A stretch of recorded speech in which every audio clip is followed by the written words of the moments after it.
Assalamualaikum warahmatullahi wabarakatuh.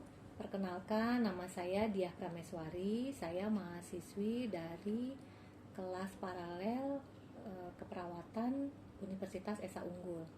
Saya akan menjawab soal dari keperawatan komunitas 2. Pertanyaannya, Desa B merupakan wilayah yang memiliki penduduk usia dewasa dan lansia, di mana sebanyak 78% mengalami hipertensi, 57% diabetes, 35% obesitas, 24% osteoartritis, dan 32% mengalami COVID-19.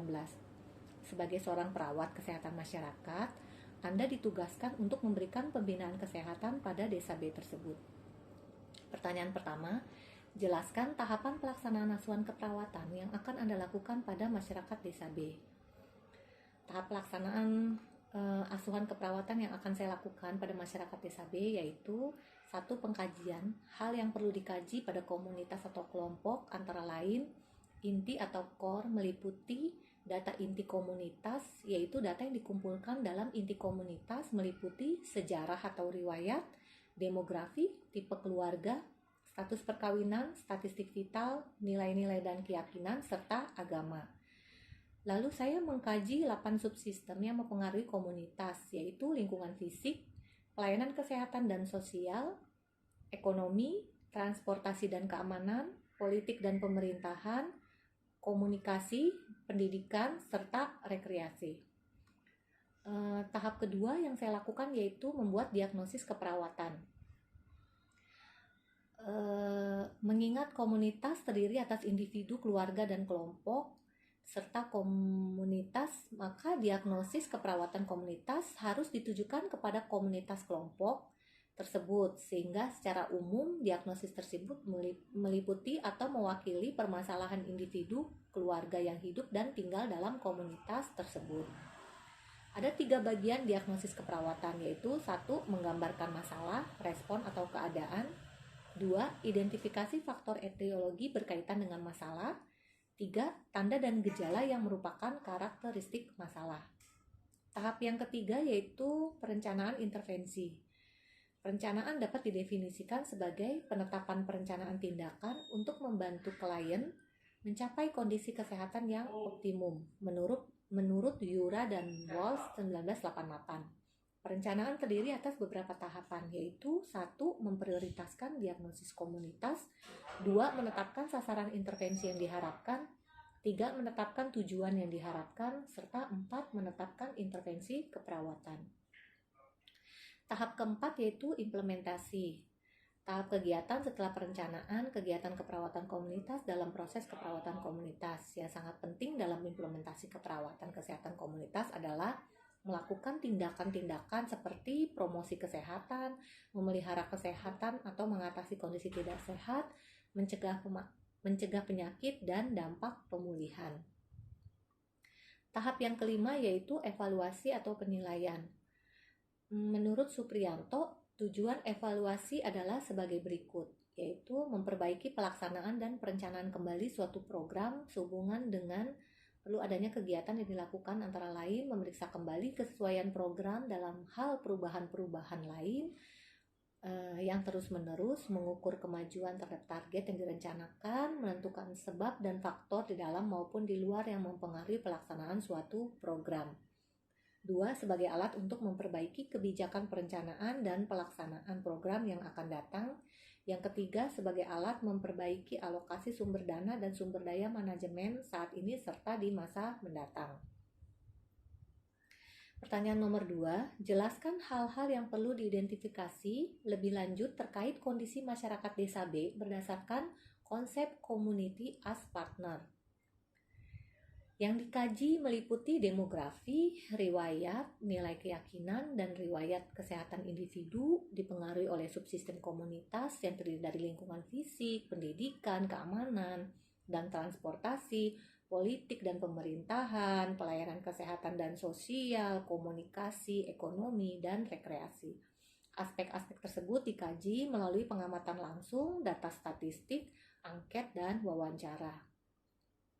Data inti terdiri dari riwayat atau sejarah perkembangan komunitas, data demografi, vital statistik, nilai dan kepercayaan. Untuk data subsistem terdiri dari lingkungan fisik, pelayanan kesehatan dan sosial, ekonomi, keamanan dan transportasi, politik dan pemerintahan, komunikasi, pendidikan, serta rekreasi. Data persepsi yaitu tempat tinggal yang meliputi bagaimana perasaan masyarakat tentang komunitasnya, apa yang menjadi kekuatan mereka, permasalahan, tanyakan pada masyarakat dalam kelompok yang berbeda, misalnya lansia, remaja, ibu rumah tangga, dan sebagainya. Persepsi umum yang meliputi pernyataan umum tentang kesehatan dari komunitas, apa yang menjadi kekuatan, apa masalahnya, atau potensial masalah yang dapat diidentifikasi. Pertanyaan nomor 3, jelaskan minimal 4 strategi intervensi yang dapat digunakan untuk memberikan asuhan keperawatan pada masyarakat di desa B. Strategi intervensi yang dapat digunakan untuk memberikan asuhan keperawatan pada masyarakat desa B yaitu 1. Kemitraan atau partnership, yaitu kerjasama antara dua pihak atau lebih berdasarkan kesetaraan, keterbukaan, dan saling menguntungkan atau memberikan manfaat.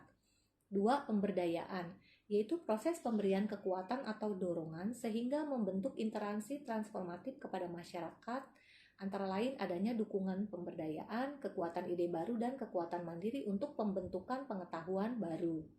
Yang ketiga yaitu pendidikan kesehatan. Ini merupakan strategi utama upaya prevensi terhadap kejadian adalah dilakukannya kegiatan pendidikan kesehatan, bertujuan untuk meningkatkan derajat kesehatan dan mengurangi disabilitas, serta mengaktualisasikan potensi kesehatan yang dimiliki oleh individu, keluarga, kelompok, dan masyarakat. Yang keempat adalah proses kelompok. Proses kelompok merupakan salah satu strategi intervensi keperawatan yang dilakukan bersama-sama dengan masyarakat melalui pembentukan sebuah kelompok atau kelompok swabantu.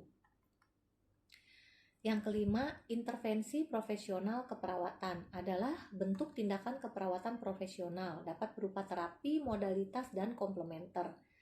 Yang keenam, peran serta masyarakat, keadaan di mana individu, keluarga, maupun masyarakat umum ikut serta bertanggung jawab terhadap kesehatan diri, keluarga, maupun kesehatan masyarakat di lingkungannya. Pertanyaan nomor 4, jelaskan minimal 2 diagnosis keperawatan.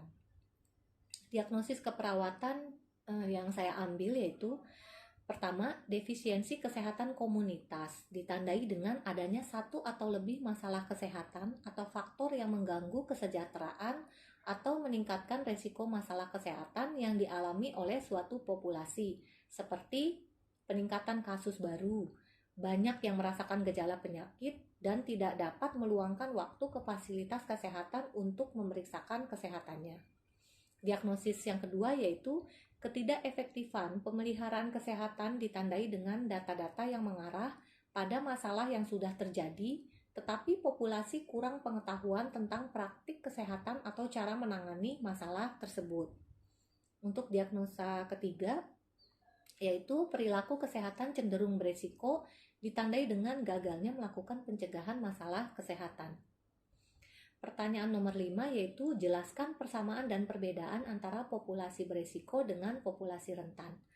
Persamaan antara populasi beresiko dengan populasi rentan yaitu sama-sama berpeluang untuk terpapar penyakit atau masalah kesehatan. Sedangkan perbedaannya yaitu untuk populasi berisiko merupakan kelompok sosial yang memiliki peluang untuk terjadinya masalah kesehatan dikarenakan berbagai faktor yang menyertai. Sedangkan populasi rentan adalah kelompok sosial yang memiliki resiko lebih tinggi terpapar penyakit atau lebih mudah mengalami masalah kesehatan seperti orang lanjut usia, anak-anak, wanita hamil, dan penyandang disabilitas. Demikian jawaban UAS dari saya. Lebih dan kurangnya saya mohon maaf. Terima kasih. Wassalamualaikum warahmatullahi wabarakatuh.